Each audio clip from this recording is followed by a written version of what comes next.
Venerdì 27 maggio, Sant'Agostino di Canterbury.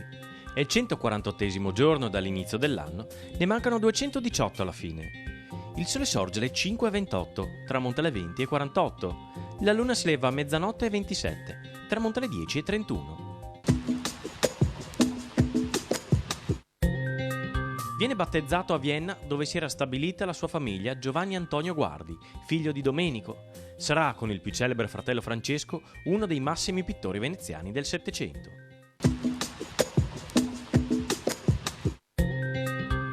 Alla Festa delle Rane a Santa Lucia di Piave sabato sera con orchestra Sorriso e Asilo Republic. Dalle 19 in funzione il ricco stand enogastronomico con piatti a base di rane e numerosi piatti con prodotti tipici.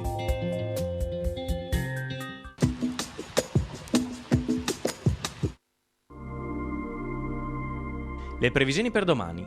Cielo prevalentemente sereno o poco nuvoloso, su rilievi e zone limitrofe parzialmente nuvoloso, a tratti nel pomeriggio.